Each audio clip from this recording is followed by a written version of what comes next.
देखिए दोस्तों, SSC MTS का जो एग्ज़ाम पिछला बार हुआ था उसको हम सॉल्व करेंगे।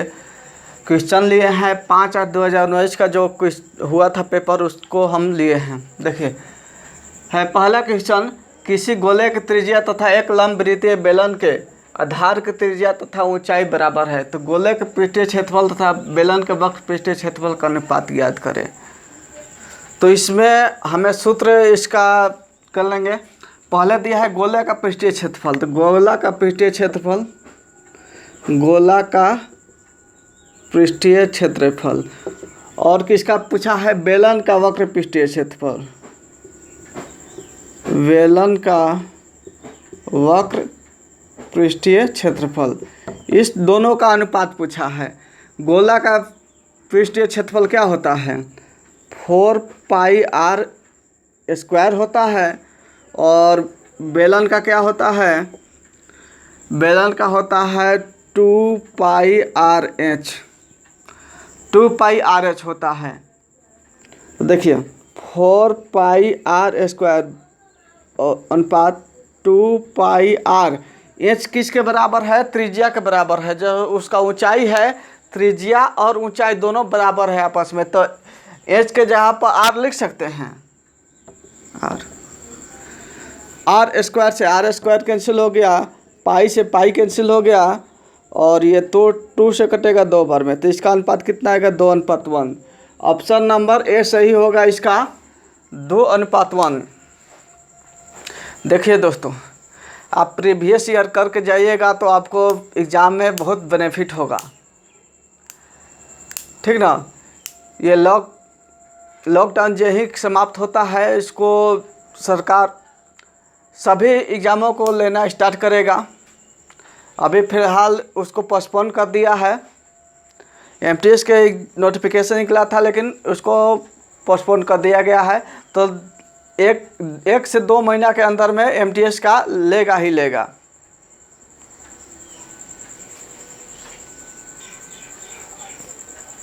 देखिए अगला क्वेश्चन है, ये कैलकुलेशन है, इसको आप कीजिए और कैलकुलेशन करके आप कमेंट बॉक्स में इसका उत्तर भेजें।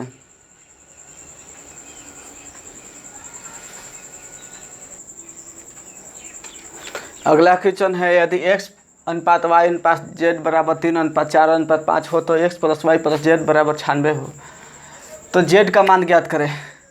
ये तो चाहिएगा, आप तो बिना बनाए ही इसको ऑप्शन से ही पकड़ सकते हैं। देखिए हमसे z का मान पूछा है। x अनुपात y अनुपात z का मान क्या है?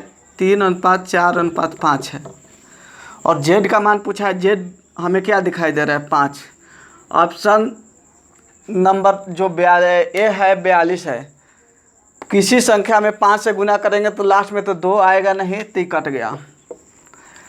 किसी संख्या में 5 से गुना करेंगे तो 6 नहीं आएगा, 2 नहीं आएगा, क्या आएगा? 0। या तो 0 आ सकता है या तो 5 आ सकता है। तो कौन? ऑप्शन नंबर डी सही होगा। ये तो हम बिना बनाए ही इसको सॉल्व कर दिए। यदि आप बनाना चाहते हैं तो देखिए x + y + z तीनों का जो फल कितना होगा? यदि हम इसमें x का ऐड करते तो 4 3 7 8 12, 12 x का मान कितना आया? देखिए तीनों का जो फल 96 है, तो x का मान 8 बार में कटेगा, 8 आ गया। हमें किसका पूछा है? z का मान। z का मान कितना है? 5 है। तो 5x बराबर 5 × 8 बराबर 4, इसका मान आएगा 40। यहाँ से भी हम बना सकते हैं।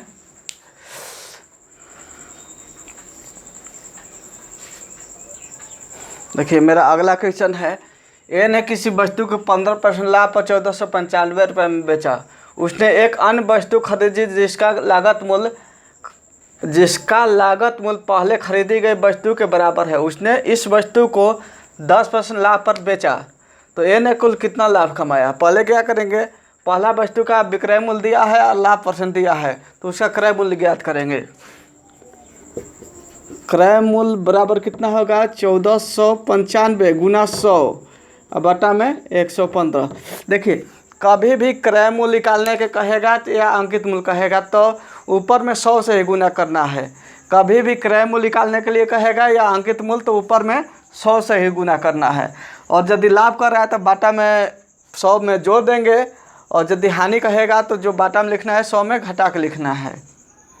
तो कटाते हैं, 5 से कटाते हैं, 5 10 5 15, 5 से 5 9 10, 5 9 45,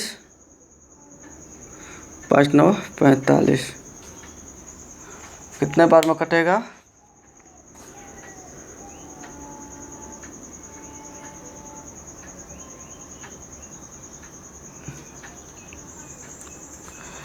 ये कटेगा 23, 23 से कम 23, 23 दिया 69, 13 आ गया 1300 रुपया। 1300 इसका क्रय मूल्य आ गया। अब कह रहा है इसको कितना 10% के लाभ पर बेचेगा।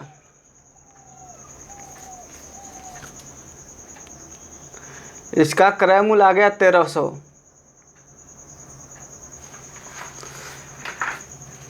1300 में 10% लाभ पर इसको बेचा, 1300 गुना 10/100। तो यहाँ से कितना ये लाभ कमाया? 1 0 से 1 0, 1 0 से 1 0, 130 रुपया दूसरे वस्तु पर कमाया।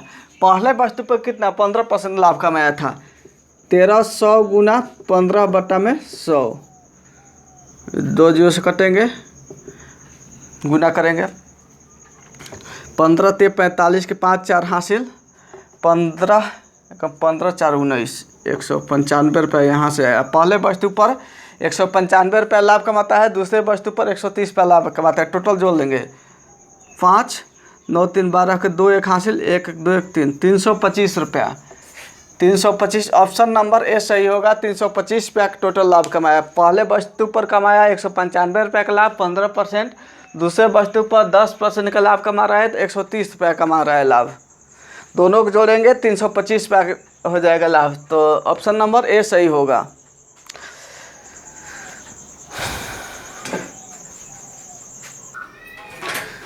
देखिए अगला क्वेश्चन है, ये वह 3 अंकों की सबसे छोटी संख्या है जो 3 4 5 से विभाजित करने पर क्रमशः 1 2 और 3 शेष देती है।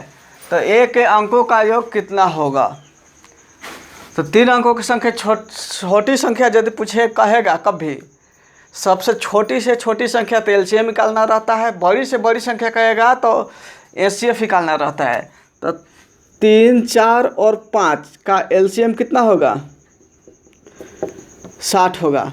3 4 5 का एलसीएम 60। तो ये 2 अंक की संख्या है। हमसे क्या कहा है?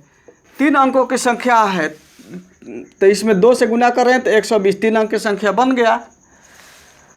तो 3 अंक की संख्या हम बना लिए। इसके बाद कह रहा है कि 3 4 और 5 से विभाजित करने पर 1 2 और 3 शेष बचता है। तो देखते हैं, 3 में 1 शेष बचा है यानी 2 आ रहा है। 4 से भागते रहे तो 2 शेष बचा है यानी 2। 5 से भागते रहे तो 3 शेष बचे यानी 2। माने हर बार इसका अंतर बराबर आ रहा है। तो बराबर आ रहा है तो कितना आ रहा है? 2। तो वही जो बराबर आता है वही घटा लें। कितना आएगा? 118। 118 वह संख्या क्या हो जाएगा? 118। तो इसके ए के अंकों का ए बराबर आ गया 118। ए का मान कितना आ गया? 118। लेकिन हमसे वो संख्या नहीं पूछा है। हमसे क्या पूछा है भाई? तो अंकों का योग पूछा है। हमसे क्या पूछा? अंकों का योग। अंकों का योग फल पूछा है। 1 + 1 + 8 कितना आएगा? 1 1 2 8 10। ऑप्शन नंबर बी सही हो जाएगा। 10 इसमें सही हो जाएगा।